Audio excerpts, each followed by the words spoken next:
ये जो सकामता की उपासनाएं होती है ना, वो तुरंत से मीठी लगने लगती है, नहीं, उसमें लोभ होता है, ऐसा हो जाएगा, ऐसा हो जाएगा, ऐसा हो जाएगा। अब ये जो उपासना है, ये निर्गुण उपासना से बढ़ करके लौकिक कोई वासना तो है नहीं, सबसे ऊपर है, तो इसमें थोड़ी कड़वाहट लग सकती है। ये छोड़ो, ये छोड़ो, ये छोड़ो, ये छोड़ो, इसमें बताओ कोई सुख ही लगने लग रहा है। आप लीला गायन करते हो, नाम जप करते हो, कहते सब हो जाएगा। अब ये तो बताया नहीं कि हमारी फैक्ट्री कैसे चलेगी, हमारी दुकान कैसे चलेगा, हमारा व्यापार कैसे चलेगा, बेटी का ब्याह कैसे होगा, और ये सब कैसे शांति मिलेगी। ये तो कुछ इसमें है नहीं। तो ये जो लौकिक और पारलौकिक दोनों भोगों से जब वैराग्य होगा, तब जाकर के इस लीला का रस होता है। तो वैराग्य भी इसी से हो जाए। ये मत सोचो कि इतना समय लगे, 1 सेकंड में हो जाएगा। यहाँ से लेकर के ब्रह्मलोक तक के विषयों का वैराग्य 1 सेकंड में हो जाएगा, और करोड़ों जन्मों में भी होना बड़ा दुर्लभ है, ध्यान रखना। करोड़ों जन्मों में भी हो जाएगा ऐसी गारंटी नहीं है, और 1 सेकंड में हो जाएगा, इससे ज्यादा देर भी नहीं हो सकती। बस ये समझ। प्रियाजू का जो करुणा का स्वरूप है, वो 1 सेकंड में आपके चित्त को खींच ले। जब लालजू के चित्त को खींच लेता है तो आप क्या है, अति नागरी वृष भानु किशोरी, सुन दूतिका चपल मृग नयनी, आकर सत चितवत चित गोरी, आकर सत चितवत चित गोरी, अति नागरी वृष भानु किशोरी। लाडली जी की कृपा दृष्टि हो जाए तो 1 सेकंड में हमारा चित्त उनके चरणों का गुलाम हो सकता है। और अगर अपनी साधना से सोचो तो करोड़ों जन्म बीत जाए तो भी यहाँ से लेकर के ब्रह्मलोक तक का वैराग्य होना बड़ा मुश्किल है, क्योंकि अहम है ना साथ में। अहम तो गलित तभी होगा। अब प्रियाजू की करुणा से जाए तो आप रो रो के क्या कहोगे? यही तो कहोगे भैया हमने कोई साधन नहीं किया, हमें जो कुछ मिला वो सब कृपा से मिला, नहीं कहोगे? अब आपको अगर आपसे पूछा जाए कि ये सुख आपको प्राप्त हो रहा है तो आप क्या कहोगे? आंसू आ जाएगा, आप यही कहोगे भैया हमारे साधन, हम कोई साधन नहीं करते, हमें तो सिर्फ लाडली जी की कृपा ही मुझे ये सब कुछ प्रदान करती नहीं है। तो बस उसी कृपा का आश्रय लेकर ये गायन, ये समय पार करना है, लीला गायन, नाम जप करना, सब किसी भी भक्त का अपराध ना होने पाए, ये सावधान रखना। कोई भी संप्रदाय का संत महात्मा वैष्णव दिखाई दे, सबको नमस्कार करो। एकांत में रह करके भजन के पहले संतों को नमस्कार करो, जिन भक्तों की चरण धूल से ही उस वस्तु की प्राप्ति होगी। बस संतों को नमस्कार करो, कोई अपराध न बनने पावे, ध्यान रखो, जो कहा जाए उसे अक्षरशः पालन करो। साधुता आना जीवन में सबसे बड़ी बात है। कबहू कहो यह रहनी रहोगो, तुलसीदास जी कह रहे, श्री रघुनाथ कृपालु कृपाते, साधु स्वभाव गहोगो। तुलसीदास जी कह रहे सबसे ज्यादा कीमती वस्तु क्या है? साधु स्वभाव होना, भेष रखना नहीं। ये हम नहीं कह रहे कि तुम सब कपड़े उतार करके और लाल पीले कपड़े पहन लो, सब ये सब भेष बदलने से वस्तु प्राप्ति नहीं होती। ये तो प्रारब्ध है हमारा, हम बाबा जी बने बैठे, आपका प्रारब्ध है, आप वैश्य बने बैठे, लेकिन वस्तु जो है वो भजन से प्राप्त होगी, वो कृपा से प्राप्त होगी, उनके चरण शरण का आश्रय लेने से प्राप्त होगी, तो आपको भी प्राप्त हो जाएगी, पैंट शर्ट में भी प्राप्त हो जाएगी, और इस कपड़े में भी प्राप्त हो जाएगी। कपड़े से वेश परिवर्तन से भगवत प्राप्ति नहीं होती। हाँ, महानता है इस वेश में, और इस वेश में महानता है कि क्योंकि इस वेश की फिर आचरण अलग हो जाते हैं ना, उस वेश के अलग आचरण हो जाते हैं, मान्यता के अनुसार तो चलता है। तो लेकिन साधुता दोनों में समान होगी, तो उसी साधुता की आकांक्षा कर रहे हैं कि श्री रघुनाथ कृपालु कृपाते, साधु स्वभाव गहोगो, कबहू कहो यह रहनी रहो। बोले कौन सी रहनी? जथा लाभ संतोष सदा, काहू सो कछु न चाहोगो। जथा लाभ संतोष सदा, काहू सो कछु न चाहोगो। परहित निरत निरंतर मन क्रम, बचन नेम निबहोगो। कबहू कहो यह रहनी रहोगो। प्रारब्ध अनुसार जो लाभ या हानि हो उसी में हम संतोष कर लें। प्रारब्ध के अनुसार जो हमको प्राप्त हो रहा है उसमें संतोष, किसी से कुछ हम मांगेंगे नहीं। जो लाभ हमें प्रारब्ध के अनुसार हो रहा है उसी से हम सह जाएंगे। यदि प्रारब्ध के अनुसार हानि भी आ रही तो भी हम उसे सह जाएंगे। हम किसी से सहयोग की याचना नहीं करेंगे, हम किसी से लाभ के लिए प्रयास नहीं करेंगे। बिना प्रयास के जो आपको प्राप्त हो रहा है उसी में संतोष कर लो। यथा लाभ संतोष सदा काहू सो कछु न चाहोगो।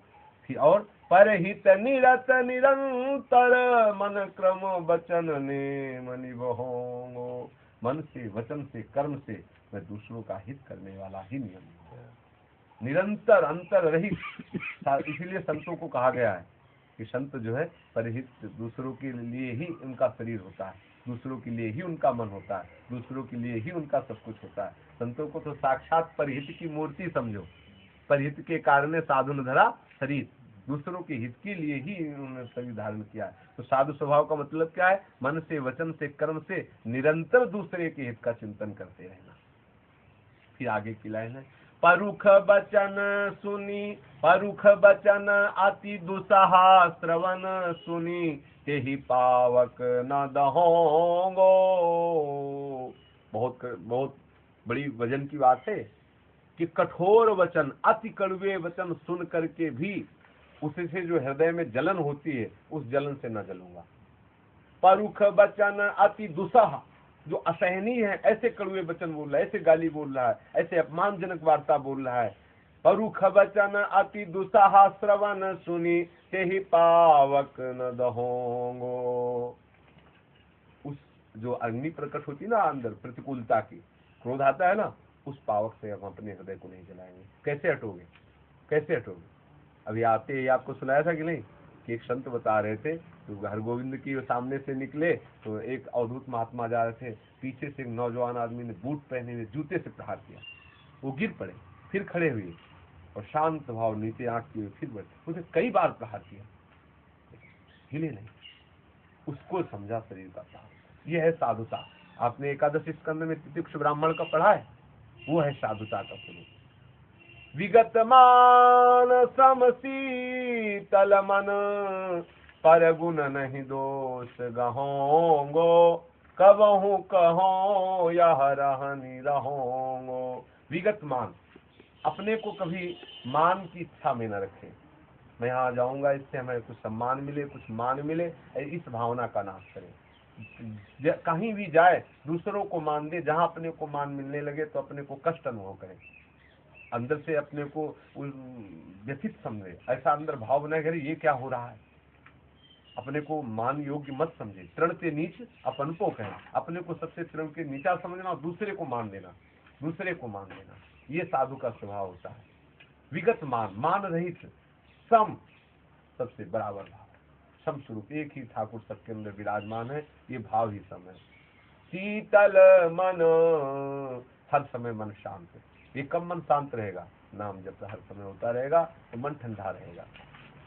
पर गुण नहीं दोष गहोगो, न दूसरे के कभी गुण हम ग्रहण करेंगे, न दूसरे के हम कभी दोष ग्रहण करेंगे। गुण दोष की हम चर्चा नहीं करेंगे। जो सच्चे उपासक होते हैं न किसी की प्रशंसा करते हैं न किसी की निंदा करते हैं, क्योंकि प्रशंसा करोगे तो किसी न किसी की निंदा हो ही जाएगी। प्रशंसा करने वाले से, जिसकी प्रशंसा हो रही है उसके प्रति राग होता है, और जिसकी निंदा की जाती है उसके प्रति द्वेष होता है, और राग द्वेष ही संसार का स्वरूप है। उपासक को इससे बचना चाहिए, इसलिए न किसी की प्रशंसा करे, न किसी की निंदा करे, न किसी के गुणों का वर्णन करे, न किसी के दोषों का वर्णन करे। सब प्रभु के ही है, प्रभु स्वरूप ही है, ऐसा भाव रखे। नीचे है, परिहरि देह जनित चिंता, दुख सुख सम बुद्धि सहोगो। तुलसीदास प्रभु यही पथ रही, अविचल हरि भक्ति गहोगो। यही पथ रही, अविचल हरि भक्ति गहोगो।